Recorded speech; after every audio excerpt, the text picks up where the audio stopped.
Is it not nature's power that is here? Is that not what I feel? That is not what I felt when I entered these woods. Nature is strong. Stronger than it has been in ages. It is time for change, that is true. But that change should not come by any means. They should come by natural means, by creating what is natural. Letting nature run its course, letting nature be free. We cannot control it in the way that some perhaps would suggest, by forcing it to break and destroy. Nature is not only destructive, or perhaps I have been taught wrong. Sort of looks over the crowd of druids. There are some sympathetic faces, but there are almost just as many faces that are either confused or angry looking. Huh. As the individuals look amongst each other and down at Aranas. Aelor, for his part, waddles. It is very slow, his corpulence, just not moving that fast. As he waddles towards the plateau. Oh, it is good that Ishana has managed to recruit a member of her family to speak for her. It's good. The elves are often frail and do require that sort of thing. You are so indecisive. Why is it if these things matter so much that the elves haven't even taken any action? That is what I'd hoped that you would accomplish, boy, instead of this quest. Says, you insult me. You presume that I would speak for... Your words are irrelevant here. I speak only for myself. I believe... Then you can leave. He looks to the High Druid and says, I believe one among you has waited to speak till she had considered every option and every possibility. That is the way of things. He'll say, perhaps you and I should discuss this all further without, he sort of looks to everyone, wasting everyone else's time. If you would accompany me, I'm sure we could find a place that would not be as central. Oh no! I think the issues you've raised here... The High Druid looks as if she's about to speak, and actually shuts up whenever, like her mouth closes whenever Aelor starts talking. No, no, no! You've dared to confront this entire conclave. You and your entourage of silence and imperial cows have affronted all of us with these things we must consider, and you have endeavored to lecture us about the value of nature and how it's time for change. Well, where have you been? Have you been here fighting with us every step of the way as we've attempted to bring these steps of change? No, you've brought an item of tribute, a sacrifice, if you will, that the Empire has recognized its failings, and that it hopes to establish some sort of truce. Here is an implement and device of control. We know that you could take it if you even wanted to, but we're hoping that we just give it to you. You'll accept it and you'll go away. Well, nature doesn't just accept things and go away. Nature wants what it wants. Your words have filled us with nothing but prattle. Really, just go. You've done enough. Says, you continue to throw these words of anger at me. We, however, did not simply pick this up. No, for it was held, he sort of looks for the people, in a citadel of undead. There, we battled our way through to find it in the center, held by a lich prince. Says, we battled him, and almost succumbed, when in the end we succeeded. We acquired it, managed to break its hold on the land, for it was aiding in creating the unnatural cold that we see around us. Where around us? Aelor looks to his left and right. Anywhere outside this forest. Says, yeah. Most of nature is covered in it. Even if it perhaps is not within the distance of sight. I imagine we can all feel it. Which is why I have advocated action. At this point, he's actually reached the beginning of the rampways of the plateau. And druids who've, like, congregated behind him have now, like, finished stepping off the staircase. There's a great deal of murmuring and confusion and heated debate and discussion between individuals who really aren't paying attention to what's happening in the center. Aelor, from his diminutive height, looks all the way up at Aranas, standing on top of the elevated platform, and says, "Yes, action, decisiveness. Not all this gab and jitter. This concept of unity sounds like something from civilization."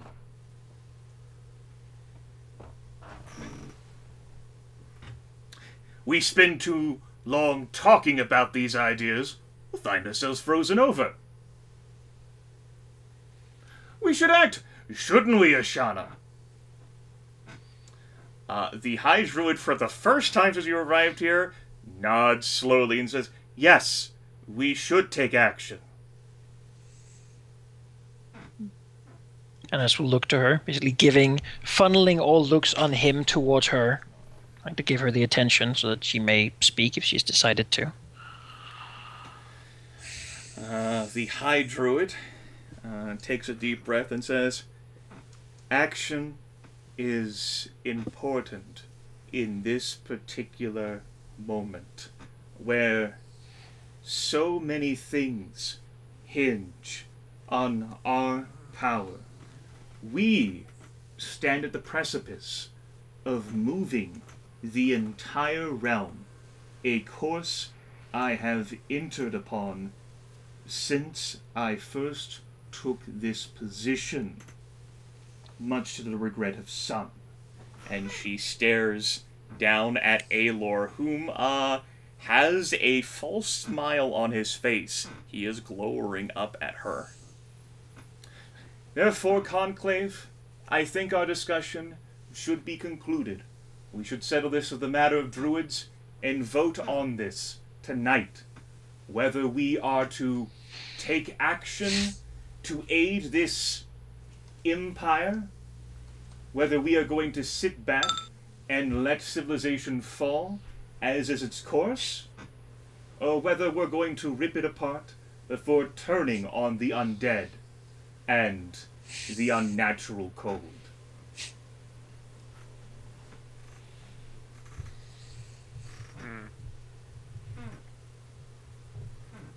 Quite a lot of people have been silent, allowing Manaki to just speak his little tits off. Is there anything that anyone else wants to do or declare? I was thinking about it, but I'm not so sure now. I get a distinct feeling that Tempus would probably attract the most ire depending on his relationship dice, you know? Like, he's against the Dwarf King. There's Dwarf King followers up there. He's an Archmage supporter. Everyone's against that. And he's a known thief. Well, I'm sure the thief druids, like gutter druids. Yeah, but those don't advertise themselves. They're There's like the Prince of Shadows banner over here. Yeah. Woo! Shadows! Hiding! Lying to people! Who said that? Who? Damn it. More like they're in every group. But they won't affiliate it loudly. No, they won't say anything. They'd be like, boo, Tempus, boo, thief. Yeah. So, like, Tempest definitely feels that he is in the group that this is not his kind of crowd. Anything from you, Sheep? I mean, Aurelia isn't the kind of person who is good at speaking to a lot of people, but she is also essentially wise enough to know that much. And saying something along the lines of Aelor is a liar and probably the three are behind all of this would probably not help, because she doesn't have any proof. Also, there are many dragons who support the three here, but Yeah. Which is, I had to be careful through my speech because like, of that.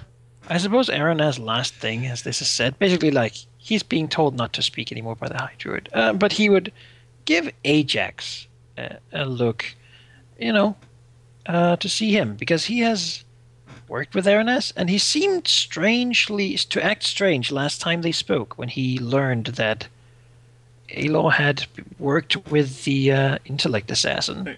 Ajax is actually behind with all of the rest of the people who've slowly followed Aelor, but Aelor walked up to the plateau alone. Ajax is back there among those groups of people, and he shares the same tension that they do. It's not a relaxed state of muscle. It's as if these individuals are prepared for violence. Tens of them who have followed in Aelor's wake, which, looking up the stairwell that he came, actually turns into hundreds of druids who've slowly stood up as if to show their assent in the same section where Aelor sat. His party, so to speak. And they, looking around with that similar theme, there are an extensive number of druids here who do seem as if they are prepared for violence across the entire arena. As if all of these tensions that have been beneath the surface for longer than this unnatural cold. Man, I need a miracle spell. No luck. No dice. Yes, that's Ajax's position. His tenseness of features is one that is shared. Aurelia, you had a figure who you caught eye of, sitting in the crowd a number of stories above. He stands up at this point and actually begins making his way up the stairs towards the top of the auditorium. Well, it would look a bit odd if Aurelia just left and kind of followed him, so there's not too much she wants to do here. Apart from Well, I mean, it seems like the talking is over, doesn't it? Yeah, the High Druid pretty much said that we should stop talking. Yeah. Suppose. It would be kind of rude to just Keep going. doing another speech. Well, Aranas will. Aelor, for his part, says, "A vote. Yes, of course. Before you go, then, Prince Aranas, your words, how much do you value them? You believe in their truth? What would you give to defend the words you've just uttered here?"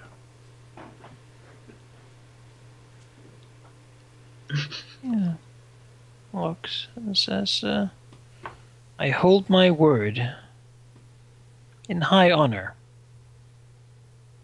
As for what I would give, it says, I suppose that would depend on the price. I do not lie to all of you, and I intend, I say, says, to stay with the course of the druids for the foreseeable future. I wish for this change to happen, and I wish for it to happen in the best way possible.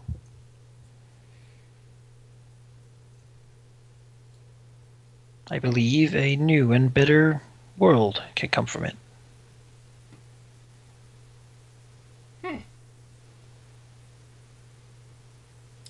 That's all he has. He doesn't have a follow-up question or accusation. It's more of a grunt. By this point, he's finally reached the top of the plateau, his little fat legs carrying him that great distance, although he didn't walk very fast at all. Alright, well, of course Aranas will step a little to the side. Doesn't know what he wants to do. But he's certainly feeling the tension here. And, yeah.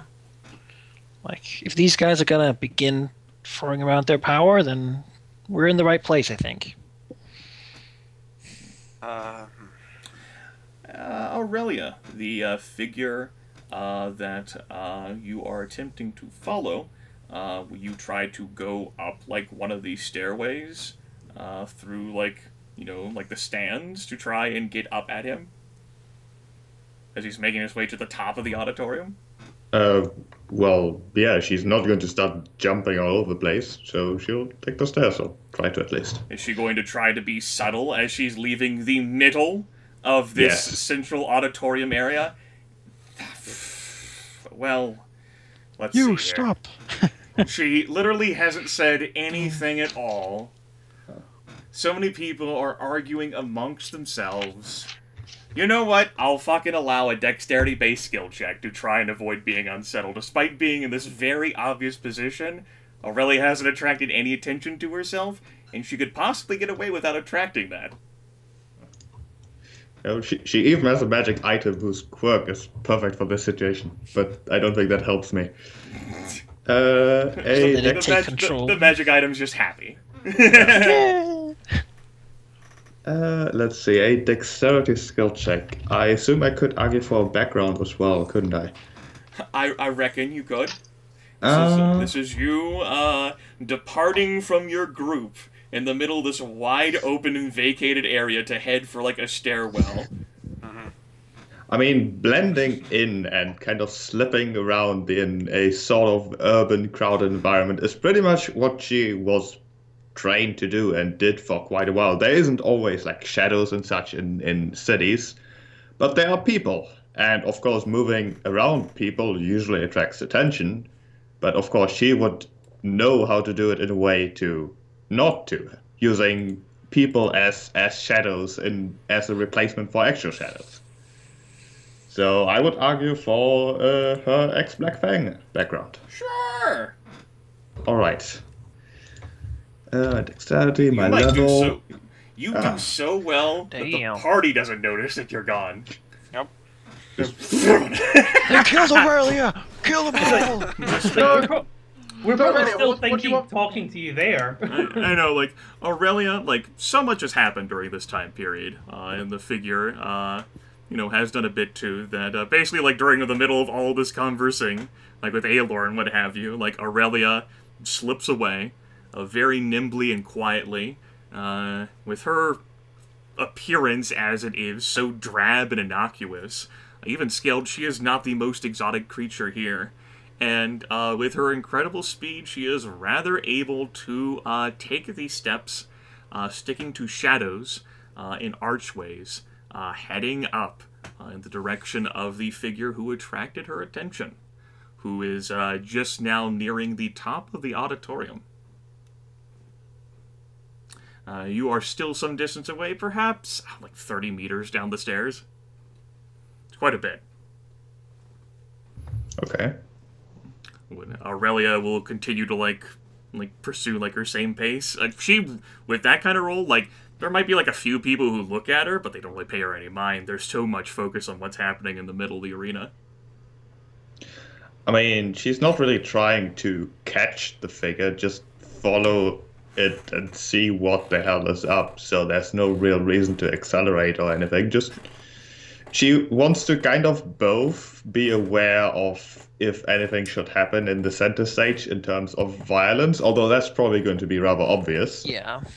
While at the same time kind of seeing what the hell that thing is up to. Like 10,000 druids battling one another is going to be stealthy. Sure. In that case, we'll focus on you individually still. As Aelor is waddling his way like to the plateau and then moving up, Aurelia, drawing closer up the stairwell, sees the figure turn to look back over his shoulder and sees that beautifully framed face look down the stairwell at Aurelia. He mouths those words again, and then he turns his head around and jumps off the top of the auditorium, like heading outside.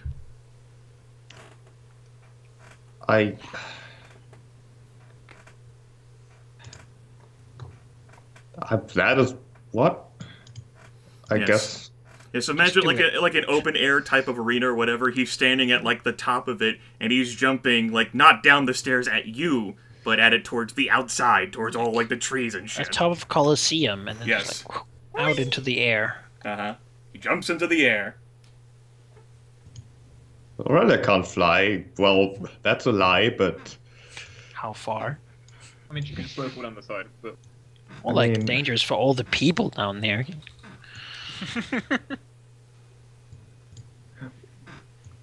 was the thing he said like somewhat final, or was it like a yes, keep going?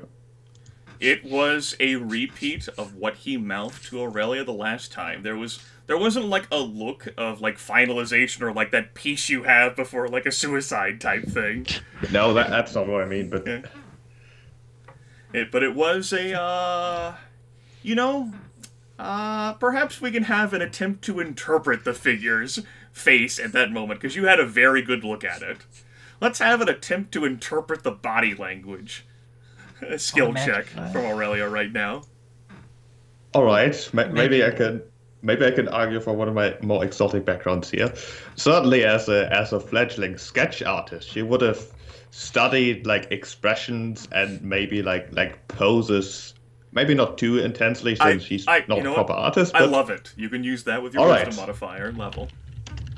plus That one. is brilliant. You Jackpot. have that. That's a background. yeah, Yep. she's sketch artist. Yeah.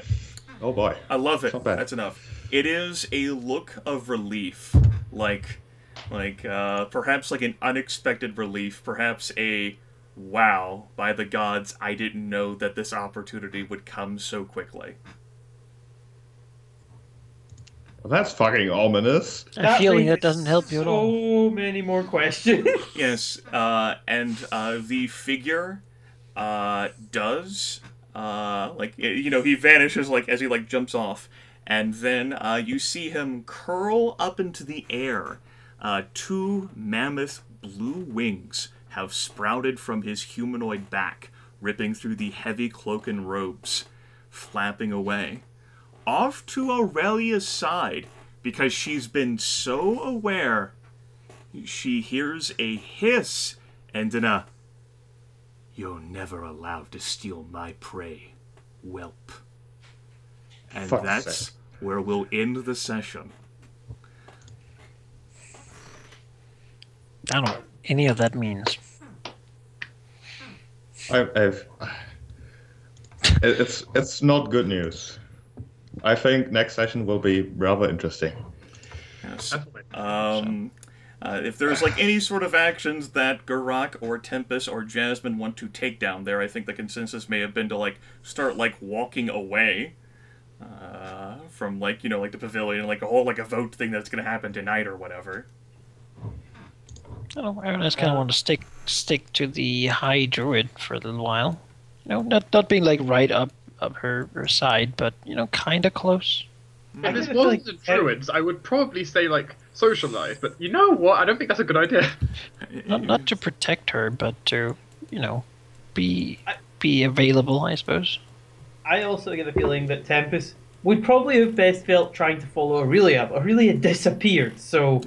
It's it would be fair that Tempus is so aware and observant that we can have you attempt to make a skill check to notice like Aurelia like trying to sneak away from everyone. Using your I reckon you're survivor of the Dwarven Games background and your wisdom modifier. To see if you can fucking spot Ninja Aurelia as she's fucking creeping away. Okay, let's try this. +8, +5, +4. Tempus notices that Aurelia is gone, and then like is able to whip his head, and then notices as she's like halfway up like one of the numerous staircases of the auditorium. Tempus will probably spend a few moments figuring out what, and then probably start trying to head up that way. Yes. All right. So Tempus has at least noticed the situation. The session will definitely end there. I will say Tempus won't know the situation in a case, obviously in a meta way that Yes. she's following someone, but more of a case of what's she doing up there, Like, and then how try. the fuck did I not notice that? Yeah, She basically. was right there. I was having a Keep, what's your conversation next with her. character gonna be? I mean, I have some ideas. Should totally be a druid. Yes, you folks will have an incremental advance. You folks great. will, yes, you folks will also get to roll your icon relationship dice. Almost all of them were expended for the opportunities this session. The ones involving Aranas and the Great Gold Worm just didn't come up in this moment, but they have already been invested. Sure. So woo, my incremental advance can go to charity. I Oh, don't get boy. no expense. Oh, wow. Come on, take this. Well, that's one, I suppose. Well, Manaki, I'll be kind enough to you. You can either keep the 6 command points you rolled for free, or swap that to a 2. I'll keep the 6 ones then. Okay. Then add my. Great, I got a 5. Yes, yes, normally you're supposed to change there at the end of their session, but what the hell? Yeah. Now, I did want to end the session early. This was a conversation that I wanted to have before we started, but I wanted to make sure that everyone was around for this. Now, our campaign, our story together, started in March of last year, and we worked together to tell the story of your characters. Fargus, Dwohiram, Leon, Tempus, and, of course, Thomas. We are at a point now where, although our stories can continue with your new characters, we're reaching points, as we have been close to for some time, genuine conclusions for this campaign theme. And while we can certainly continue stories after the campaign that your stories have made of it, it feels like a natural conclusion. When I started 13th Age, this campaign, my primary desire was to show off the value of 13th Age. This is currently my favorite role-playing system, as it has been since its Kickstarter time. I love 13th Age, and I wanted to share it with people, introduce it to individuals who've never played it before, and I feel as if the campaign has served its role. I also feel as if my desire to tell the stories of the characters waned when all of the original characters except Tempus either died, left, or died. Fargus's story continues, but the character himself met a grisly end. Thomas's story continues, but Sheep was no longer invested in him. Leon's story continues, but Dark moved on to a different character, and Dwohiram's story continues in its failure, as does Fargus's and Leon's. But Dwohiram himself is most certainly no longer among the living. And that is primarily what this campaign was built around. I'm not too much of a storyteller myself, as I want to build around the stories that you all want to tell. And as such, I became invested in all of your original characters.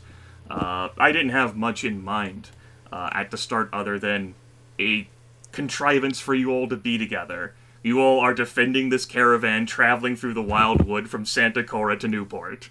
And the ships are not online right now because they're busy fucking ferrying people to Axis. There was your contrivance for travel, and we ended up making out of it what we have, which has been 44 sessions thus far. With that in mind, the campaign is not done yet. We're not finished with these stories. But in light of what's happening in my life, I would say that these stories will come to a natural conclusion probably before the end of the summer, maybe sometime during the middle of it.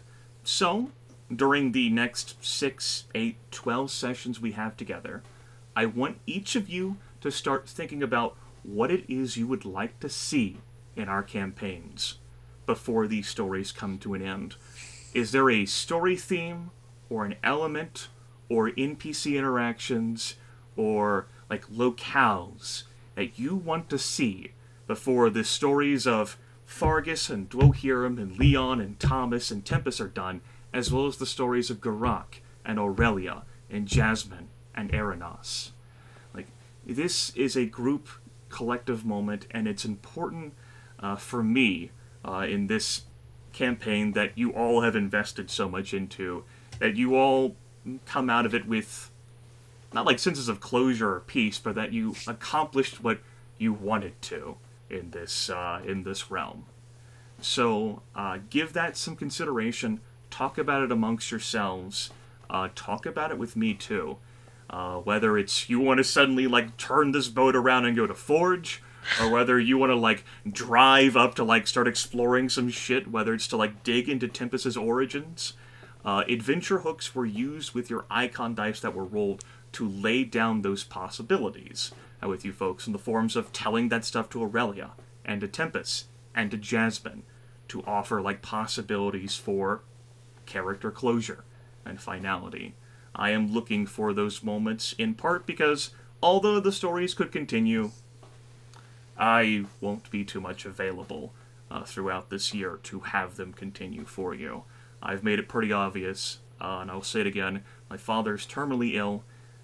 It is highly unexpected that he will survive beyond this year, and my desire and care to continue this campaign already diminished with the losses of Thomas and Fargus and Leon and Dwohiram, and I accomplished what I wanted to, which was to show off this 13th Age campaign. I said this, I told this to Sheep specifically, but I've said this to others as well. Perhaps one of the greatest accomplishments of this campaign is Sheep's changing attitude. From at the start, he was like, Pathfinder is great and 13th Age is dumb, to now it's like, I love 13th Age, Pathfinder is dumb. It's entertaining. And I say that playfully, but it's a great show of the investment and care that all of you have put into this. And it also reflects positively on me, I feel. I take pride in having demonstrated good qualities of this system. It has its flaws, as does every system, and we, as individuals, have our own disagreements about what we should have and what we shouldn't have. Like, say, for example, whether someone thinks soul flensers or red caps have any value. You know, and I think intelligent people... And the answer is no. No. You know, but we're at the point now where Sheep has decided that he wants to run a 13th Age campaign of his own. I've been greatly happied. That's I'm fucking making up shit as I go along. Happied, whatever. By my activities and tabletopping over specifically the past 3-4 years, where I am able to gather people together who don't know each other and then introduce them to something that they never heard of and help facilitate experiences that they never considered but ultimately prove meaningful. This is your time together. I don't have any... If I wanted to fucking tell a story, I'd write a novel. Like, I don't want to, like, railroad you guys through anything except through the Wild Wood, where I built, like, the encounters for that, because I had a very good idea where you were going. Because you were level 1 back then. And it was a contrivance to try and put your characters together. But I hope that you are able to find, in the time that we have together, a room for you to still tell the stories that you want to tell. Whether it's the resolution of the unique things that your characters have now, minus Geráck, or the resolution of the unique things that your characters previously had. Because I still do care deeply about Thomas and Fargus and Leon and Dwohiram. That's the announcement that I wanted to deliver while you were all lucid, Europeans. Think about that and talk about it with each other, because, you know, our group storytelling experience depends on you agreeing to go somewhere and do something, whatever that may be. Let's go say hi to Thomas. I mean, I think, guys, it goes without saying that knowing where the characters' stories end might just be like I think that probably is where we're going to. At least I have an idea for where Aranas is going to end his story if he doesn't die before that. I think, Dark, you have a pretty good idea for Jasmine, no? I have a few ideas. Yeah, for where she would go.